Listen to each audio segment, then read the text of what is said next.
오늘도 하나님 말씀 함께 대하게 되어서 여러분 모두를 축복합니다. 시편 120편 1절로 2절입니다. 내가 환난 중에 여호와께 부르짖었더니 내게 응답하셨도다. 여호와여, 거짓된 입술과 속이는 혀에서 내 생명을 건져 주소서. 아멘. 오늘은 삶의 노래 135번째로 악인의 처소에서라는 주제로 말씀을 같이 나누도록 하겠습니다. 우리는 성경에서 가장 긴 시편 119편을 여러 번에 거쳐서 보면서 말씀의 신앙을 다시 확인을 했어요. 인생에서 필요한 모든 것들이 주의 말씀에 이미 예비되어 있다라고 하는 것이죠. 오늘부터는 우리에게 이 시편 120편부터 134편까지 이어지는 성전에 올라가는 노래라는 그런 표제를 달고 있어요. 그래서 성전에 올라가는 노래라는 것으로 해서 우리에게 이 시가 예루살렘으로 올라가는데 1년에 3번씩 6월절 그리고 오순절 그리고 7.7절 이렇게 3차례 하나님 앞에 올라가서 예배드리는 가운데 불려졌던 노래, 이스라엘의 전국에서 또 뿐만 아니라 디아스포라로 흩어져 있는 사람들 중에 하나님 앞에서 예배드리러 올라가는 자들이 이 찬양을 하게 되었어요. 원래는 성전에 올라가는 것보다는 계단들이라는 그런 단어가 되어 있어요. 그래서 계단들, 예루살렘의 성전에서 올라가는 그 계단들을 말하는 것으로 그렇게 생각하는 사람이 있고, 또 성전에 올라가는 모두가 다 예루살렘이 바로 해발 높이에 800m 정도에 있고 또 수도이기 때문에, 성전이기 때문에 그들이 지방에 어디에 있든지 올라간다라는 표현을 사용하는 것이죠. 그래서 올라가는, 성전에 올라가는 예배로 그렇게 제목을 달고 있습니다. 오늘 예배송으로서 이 말씀을 통하여 이스라엘에게 이 성전은 가장 중요한 삶의 중심지고, 그리고 이 예배는 삶의 모든 것을 멈추고 하나님 앞에 나가는 것이에요. 그래서 성전 중심의 삶을 회복하게 만들고 그들의 삶의 인생의 방향과 목적을 주님 앞에 다시 새롭게 하는 것이 이 성전, 오늘로 말하면 예배드리러 가는 그 모습을 우리에게 말하고 있어요. 삶의 바쁜 중에도 하나님 앞에 예배드리러 가는 그 마음을 모아서 하나님 앞에 드려지는 것이죠. 먼저 이 예배 가운데 첫 번째로 등장하는 120편의 이 노래에서는 곤고한 가운데, 어려운 가운데 있는 자, 악인의 처소에서 하나님께 기도하고 있는 모습을 보게 됩니다. 환경은 아주 중요해요. 그러나 중요하지만 때로는 우리 힘으로 바꿀 수 없는 때가 있어요. 다윗도 사울에게 쫓기고 또 심지어 블레셋까지 가서 악인과 동거를 하는 그런 일들을 하고 있습니다. 그래서 우리 힘으로 바꾸지 못할 그런 상황들이 있다라고 하는 거예요. 또 포로된 다니엘, 그 친구들, 그 이방 땅에서 살아야만 되는 그런 환경이 있고 끌려가 있던 것이죠. 요셉도 마찬가지고. 그래서 지금도 공산권에 또 모슬렘 지역에 살아가는 사람들, 그런 사람들이 자기 힘으로 그렇게 벗어나지 못하는 상황에 처해 있는 환경들, 우리에게 이와 같은 환경에 있을 때 우리는 어떻게 신앙생활 할 것인가 라고 하는 거예요. 그래서 공고한 자에게 내가 있지만, 그 가운데 있지만, 그럼에도 불구하고 우리는 하나님 앞에 나와서 기도할 수 있는 것, 그러니까 직접 오지 못할지라도 하나님 앞에 기도하는 것은 얼마나 귀한가 라고 하는 거죠. 그래서 1절에 보니까 내가 환난 중에 여호와께 부르짖었더니 내게 응답하셨도다.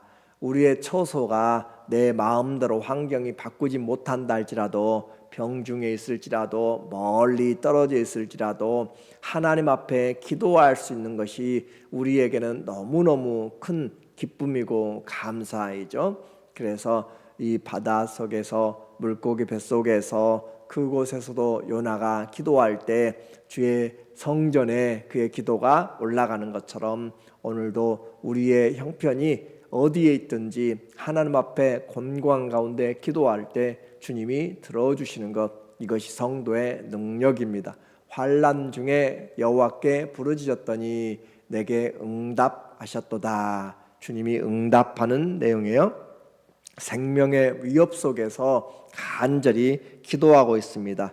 쉽지 않은 삶이에요. 2절에 여호와여 거짓된 입술과 속이는 혀에서 내 생명을 건져 주소서. 이 사람이 지금 환난을 당하고 있는데 어떤 환난인가? 거짓된 입술로 또 속이는 혀에서 그가 생명의 위협을, 만약에 우리에게 중요한 그런 재판이 있고 그런데 그 증인이 사실이 아닌 것을 법정에서 우리에게 불리하게 거짓으로 그렇게 증언을 하게 되면 그 상황은 정말 난감하게 되고 그 진술로 말미암아서 죄를 뒤집어 쓰게 되는 것이에요. 이와 같이 거짓된 입술과 속이는 혀로 말미암아 생명의 위기를 당하게 되는 그런 모습입니다. 그래서 이와 같이 어려운 삶이지만 그러나 성도는, 이 사람은 포기하지 않습니다. 성전에 올라가는 그런 마음을 가지고 또 예배의 그 마음을 가지고 하나님 앞에 기도하면서, 예배는 물론 주의 앞에 전에 함께 경배하는 것이 가장 좋지만 내가 그런 형편이 되지 못할지라도 내 안에서 하나님을 예배하는 것, 그래서 신앙의 이 모습을 통하여서 하나님을 올바로 바라보게 되는 거죠. 하나님이 공의 하나님, 진리 하나님이시기 때문에 모든 거짓들은 미워하시고 또 반드시 사필귀정이라고 반드시 일이 바르게 되어질 것이다 라고 하는 거죠. 그렇게 해서 그 하나님께 맡기는, 그런 원수들의 모든 것을 하나님께 맡기는 내용이 중요한 거예요. 그래서 3절에 보니까 너 속이는 혀여 무엇을 내게 주며 무엇을 내게 더할꼬. 4절에 장사의 날카로운 화살과 로뎀나무 숯불이로다. 이 내용을 이해하려면 당시 고대 중동에서 그들이 계약을 맺게 될 때, 상대방과 같이 이렇게 계약을 맺게 될 때 그 사람을 믿을 수가 없기 때문에 하는 말들이에요. 그래서 만약에 당신이 이 계약을 어기게 된다면 당신의 신이 당신에게 무엇을 하기를 원하는가, 그 말이에요. 그래서 자기들이 각각 믿는 신, 요나가 물고기 환난을 당하였을 때 그 배에 타고 있던 사람들이 각각 자기들의 신을 부르면서 기도하잖아요. 그런 것처럼 모든 과거의 사람들은 각각 자기 민족의 신들이 있어요. 개인의 신이 있어요.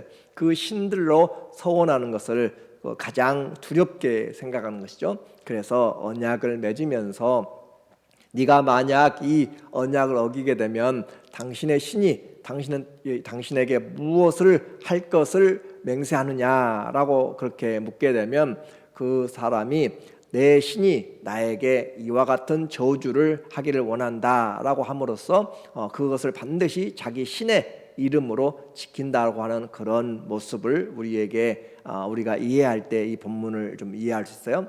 이것은 계약은 아니지만 하는 그 내용을 말하고 있습니다. 너 속이는 혀, 그러니까 거짓된 혀, 그 입술로 그렇게 무고한 자들을 하게 될 때, 그렇게 되면 어떤 결과를 받게 될 것인가? 이제 이 시인은 그렇게 이제 질문을 하고 있는 거예요. 너 속이는 혀여 무엇을 내게 주며 무엇을 네게 더할꼬라고 이제 당사자가 이제 하면서 나타내는 말이에요. 왜냐하면 그 사람들은 지금 이건 계약 상태가 아니기 때문에 그래요. 너에게 돌아가는 것은 장사의 날카로운 화살과 로뎀나무 숯불이로다. 그렇게 거짓을 행하게 되고 그 사람을 속이고 죽이는 그런 일들을 하게 될 때 너에게 돌아가는 것은 하나님의 심판이다, 그 말이에요. 하나님의 심판이 어떻게 임하는가? 장사의 날카로운 화살, 그 전사의 그 날카로운 화살은 피할 수가 없는 것이에요. 살을 꿰뚫고 들어와서 죽게 만드는 그런 그 화살을 이야기하고 있고, 심판이죠. 또 로뎀나무 숯불이로다. 로뎀나무 광야에 있는 그런 로뎀나무는 화력과 또 오래 타는 것으로 유명해요. 그래서 꺼지지 않는 불, 그런 의미로 사용됩니다. 심판을 이야기하고 있어요. 피할 수 없는 장사의 화살, 빗나가지 않는 장사의 화살, 그리고 꺼지지 않는 그런 불의 심판이 너 혀에게, 거짓된 혀에게 임할 것이다 라고 그렇게 하나님께 맡기면서 기도하는 내용이에요. 그래서 결국 신문대로 거두게 됩니다. 하나님 앞에 우리가 권고할 때 우리는 기도가 우리의 호흡이에요. 기도가 우리를 살리게 만들고 큰 도움이 됩니다.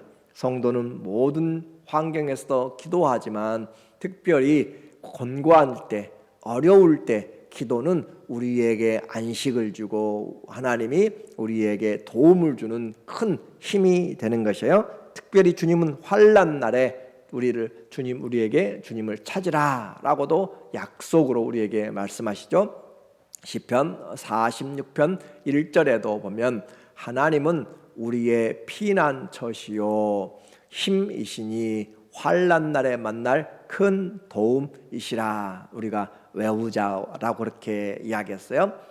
방법은 시편 23편 1절은 여러분이 잘 알아요. 그래서 23편보다 2를 곱하면 46이 되는데 46편 1절에 우리에게 큰 도움이 되는 하나님의 말씀이 있어요. 하나님은 우리의 피난처시고 힘이시니 환난 날을 만날 큰 도움. 그래서 하나님이 우리의 인생의 목자가 되시는데 이런 환난 날에 하나님이 우리의 피난처 되시고 힘이시고 환난 날에 만날 큰 도움을 우리에게 약속하셨다라고 그렇게 생각하시고 46편 1절을 꼭 기억하면 좋겠어요. 그리고 또 시편 15절에 환난 날에 나를 부르라. 내가 너를 건지리니 네가 나를 영화롭게 하리라. 환난 날에 하나님 앞에 부르라. 그러기 위해서는 우리가 감사로 하나님께 예배드린 자가 되었을 때 하는 거예요. 모든 자들에게 환난 날에 부르면 응답하는 것이 아니라 삶의 모습에서 하나님을 평상시에 찾고 감사로 예배드린 자가 나를 영화롭게 하나니 환난 날에 네가 나를 부르라, 그 말이거든요. 그래서 이제까지 관계를 한 번도 하지 않다가 하나님께 환난 만났다고 하나님께 기도하면 되는가? 물론 기도해야 되겠죠. 그러나 그 약속의 보증은 하나님과의 관계에서 일어나는 것이기 때문에 주님 앞에 우리가 항상 주와 관계를 잘 해야 된다는 것을 말하고 있어요. 환난은 우리에게 피할 수 없어요. 그러나 하나님은 약속하셔서 어떤 위기나 시험도 우리로 하여금 감당할 수 있게 하신다는 분명한 기억을 가지고 환난 날에 악인의 처소에서도 주님 앞에 기도하는 거예요. 이제 공고한 자의 기도를 들었습니다. 그러면 도대체 그가 어떤 환경에 처해 있는가? 악한 자의 그 입술, 거짓된 혀가 있다고 그러는데 그의 이제 상황을 더 구체적으로 우리에게 말해줘요. 악한 자의 거처 중에 있다라고 하는 거예요. 5절에 보면 메색에 머물며 게다르 장막 중에 머무는 것이 내게 화로다. 이 사람이 어떤 상황인지 모르지만 지금 메색에 머물며 게다르 장막 중에 머무는 것이 지금 화가, 내가 지금 이들과 함께 있는데 이 메색이다라고 하는 것은 흑해 연안, 그러니까 이스라엘로 이야기하면 북쪽에 소아시아 중앙에 있는 그 흑해 연안에 있는 사람들을 메색인이라고 그렇게 이야기를 하고 있고, 게달은 아라비아 광야, 그러니까 이스라엘의 남동쪽에 있는 그런 아라비아 지역을 이야기를 하고 있어요. 그래서 이 남과 북으로 그렇게 감싸진 그런 상황에 처했는데 이것을 장소적으로 본다면 이 사람이 직접 저 북쪽에 있는 그 메색이나 또 남쪽에 있는 또 아라비아에 동시에 그렇게 거할 수는 없는데 이것을 우리는 이 사람이 처한 그런 위기를 말하고 있는 거예요. 내가 이 메색이라고 하는 그 사람들은 싸움을 좋아하는 그런 사람들이고, 게달은 활을 잘 쏘는 유목민으로 그렇게 알려졌는데, 한마디로 야만인과 이방인들, 거칠고 싸나운 그런 야만인과 이방인 사이에 거하고 있다라고 하는 것이고, 이것을 우리가 이제 영적으로 해석한다면 우리 이 사람이 지금 처해 있는 것이 그와 같이 이 성전과 믿음의 사람들과 떠나서 그가 처해 있는 것이 야만인들과 같고 이방인들과 같은 그런 어려운 상황에 처해 있다라고 하는 것을 지금 말하고 있어요. 그래서 다투고 성질이 난폭하고 그런 가운데 있는 사람들, 7절에 보면 그들의 나와요. 6절 앞에 볼게요. 내가 화평을 미워하는 자들과 함께 오래 거주하였도다. 그래서 그 사람이 처해 있는, 이 시인이 처해 있는 것이 화평을 미워하는 자들, 전투적인 사람들, 싸우기를 원하는 그런 사람들과 함께 거하고 있고, 7절을 보니까 나는 화평을 원할지라도 내가 말할 때 그들은 싸우려 하는도다. 그러니까 도무지 이 사람이 거기에서 생활을 할 수가 없어요. 그러면 우리는 이제 이 악과 같이 이제 그가 지금 거하고 있는 것을 지금 후회하고 있기 때문에 나와야 되는 거죠. 세상을 살면서 우리가 앞뒤에 꽉 막힌 그런 악한 자들의 사이에 있을 수가 있습니다. 소돔과 고모라에서 그 거룩한 모습을 유지하는 것 쉽지 않아요. 롯은 날마다 그들의 악함 때문에 마음이 상하였다라고 하는데 빠져나와야 되는데, 그는 그곳을 보기에 좋아서 애굽 땅과 같이 찾아갔고 그곳에서 정착하고 그곳 살면서 결국 그 사람들, 소돔의 문화를 아내와 그 딸들도 다 익힌 것이죠. 그렇게 해서 결국 망하게 되는 결과를 가져오게 돼요. 우리가 이곳이 아니다라고 생각되면 빠져나와야 되는 것이에요. 곤고한 중에 살기 때문에 힘들어요. 그러나 할 수 있는 대로 우리는 모이는 사람, 환경들을 향하여서 예배가 되어질 수 있도록, 그래서 예배의 삶이 우리의 생명을 지키는 것이다 라고 하는 것을 기억을 해야 돼요. 예배의 생명을 거는 결단이 필요합니다. 그래서 내가 하나님을 향하여서 시온의 대로를, 마음을 가지고 하나님 앞에 나가려고 하는 그 길을 찾고 두드리고 하나님 앞에 구할 때 주님이 우리에게 최선으로 열어주는 것들도 우리는 경험을 해야 됩니다. 남은 안 된다라고 포기하고 있으면 안 되는 것이고 일어서야 될 때가 있어요. 성전에 올라가는 것 결코 쉽지 않습니다. 사단은 우리의 발걸음을 쉽게 놓아주지 않습니다. 탈북하는 것도 쉽지 않습니다. 그러나 우리에게 하나님 앞에 예배드리는 것은 탈북보다도 더 중요한 것이고, 하나님 앞에 예배드리는 그 심령은 내가 어떤 상황에서도 해야 되는 것이에요. 그래서 일단은 영적으로 그 안에서 기도하는 것부터 시작하고, 그리고 할 수 있는 대로 주님, 내가 주님 앞에 나갈 수 있는 환경들을 열어주도록 그렇게 해야 되는 것, 그것이 우리에게 아주 중요해요. 그러면 주님이 광야에 길을 내시고 사막에 강을 내시고 하나님이 찾는 자들에게, 올라오려고 하는 자들에게 하나님이 약속을 하셨잖아요. 내가 너희 경례를 지켜줄 것이다 라고 그렇게 하셨기 때문에 그 말씀을 믿고 우리는 행하는 것이에요. 그러므로 주님 앞에 주님이 행하시고 일하시는 것. 자, 그래서 요한계시록 마지막 18장 4절에서도 심판이 바벨론에게 임하게 돼요. 세상을 대표하는 바벨론 그곳에 임하게 될 때 하는 말이에요. 또 내가 들으니 하늘로부터 다른 음성이 나서 이르되 내 백성아 거기서 나와 그의 죄에 참여하지 말고 그가 받을 재앙들을 받지 말라. 그 바벨론에 들어가서 그곳에서 장사하면서 이윤을 남기면서 그곳에서 흥청망청 살아가는 그 사람들과 함께 하면서 심판이 가까웠음에도 불구하고 여전히 그곳에 붙잡혀서 살아가고 있다면 하나님의 심판이 임할 때 그곳에 그들이 어려움을 당하게 된다. 소돔과 고모라가 심판을 당할 때 빠져나와야 되는 것처럼 하나님의 진노가 시작되면 빠져나와야 되는 거예요. 그래서 우리에게 오늘 시편 120편은 성전에 올라가는 그 노래로서 하나님 앞에서 어려운 상황에 있을 때 기도로 먼저 예배로 하나님 앞에 나가는 준비를 하게 되고, 그리고 삶이 그곳에서 벗어날 수 있도록 하나님의 구원을 구체적으로 기도하는 거예요. 예배가 우리가 사는 길이라면 그것을 하나님 앞에 바라보면서 내 모든 환경을 통하여서 하나님께 예배드린 것이 가장 첫 번째다, 인생에서 하나님 앞에 나가는 것이 첫 번째다라고 생각할 때, 가로막힌 상황에서 하나님 앞에 나가는 믿음으로 주님에게 구하고 찾고 두드리면 주님이 문을 열어주셔서 예배자로 살아가는 가운데 주님이 주시는 놀라운 은혜로 모든 환난과 시험들을 이겨나가는 귀한 믿음의 사람들, 예배의 사람들 되시기를 예수님의 이름으로 간절히 축원합니다. 아멘. 기도하겠습니다. 하나님 아버지, 우리 모두에게 삶의 곤고한 중에 있을 때에도 주님이 우리의 기도를 들으시고 우리에게 넉넉히 이길 만한 은혜를 베풀어 주신 것을 믿습니다.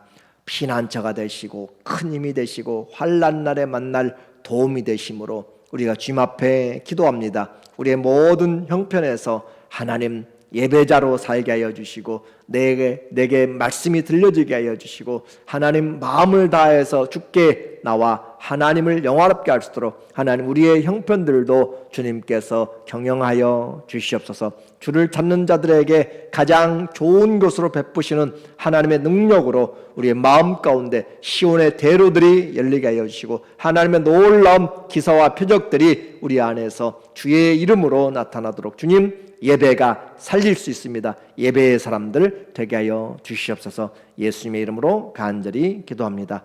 아멘. 함께 기도합니다.